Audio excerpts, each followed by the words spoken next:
म्हणून.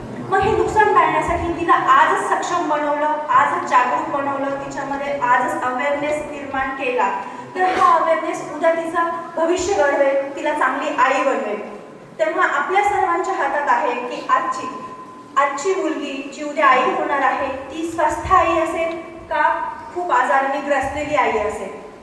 तर या हायजीन कॅम्पच्या माध्यमातून आपल्या प्रत्येक कॉलेज, शाळा, क्लासेस, युनिव्हर्सिटी, बऱ्याच ठिकाणी अशा कार्यकर्त्या आहेत, त्यांच्या मार्फत महिलांचे अनेक ग्रुप आहेत, तिथे नर्सेसचा ग्रुप आहे, हॉस्पिटलमध्ये नर्स असतात त्यांचा ग्रुप आहे.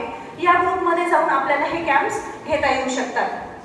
तर सगळ्यात पहिले आपल्याला जिथं कॅम्प घ्यायचा आहे हायजीन कॅम्प, तर तिथं आधी प्रॉपर परमिशन लेटर किंवा आपलं किसो लुडाचं सर्टिफिकेट, हे दोन्ही गोष्टी आपण घेऊन जाऊ शकतो. आणि सोबत घेऊन गेल्यानंतर त्यांना परवानगी घेऊ शकतो. रितसर ते आपल्याला हा इतका महत्त्वाचा विषय आहे की तिथं परवानगी देतातच. कारण कॉलेजच्या आणि शाळेतल्या मुलींना ह्याबद्दल कुणीही मोकळेपणाने बोलणारं नसतं, चर्चा करणारं नसतं. त्याही ह्या समस्यांना अनेक वेळा तोंड देत असतात. तर तिथं ते आपल्याला परवानगी देतील.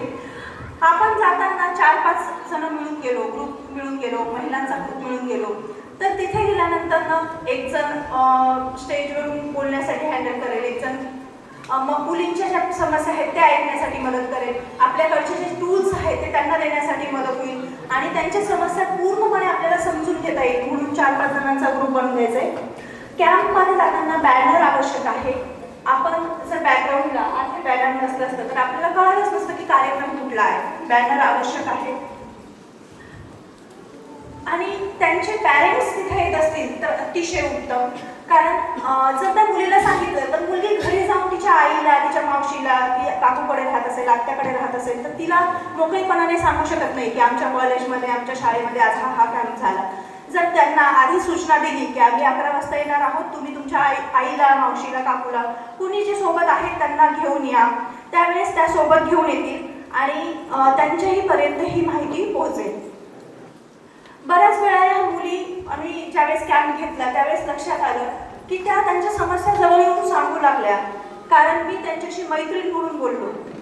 ताई होत्या सोबत, अनुराधाताई होत्या, तेव्हा त्यांनी पाहिलं की दीदी कितनी सारी बातें कर रही है, कोई बोल रहे घर पे हमारी कोई सुनता ही नहीं. अशा अनेक समस्यांना त्यांना तोंड द्यावं लागतं आणि घरी मोकळेपणाने या विषयावर बोललं जात नाही. म्हणून आपण त्यांच्याशी जर का मोकळेपणाने बोललो, अगदी मैत्रीण म्हणून बोललो, अशा पीपीटी शेअर करून बोललो तर त्यांनाही मोकळेपणा जाणवतो. आणि सगळ्यात महत्त्वाचं कॅम्पच्या नंतरनं फॉलो. ज्यावेळेस आपण कॅम्प घेतो तर त्यांच्या शक्य झालं तर नंबर घेतला, मग एखादा फॉर्म, एखादी शीट त्यांना देऊन त्यांचं नाव, नंबर, ॲड्रेस घेतला आपण, तर त्याच्यानंतर त्यांचा फॉलोअप घेणं अतिशय जास्त महत्त्वाचं ठरतं, जेणेकरून आपल्याकडचे इंटिमेट वॉश त्यांना सजेस्ट करता येतात.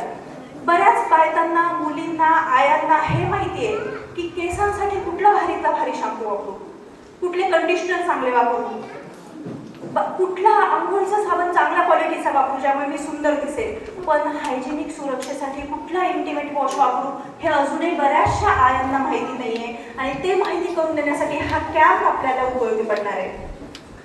ही कॅम्पची जबाबदारी आपण सर्व महिलांनी घेऊयात आणि निश्चितच पूर्ण जालना जिल्ह्यात हायजीन कॅम्पसाठी प्रसिद्ध होईल असं मी सरांना सांगते. Thank you so much sir. Thank you so much. Such a wonderful discussion. Now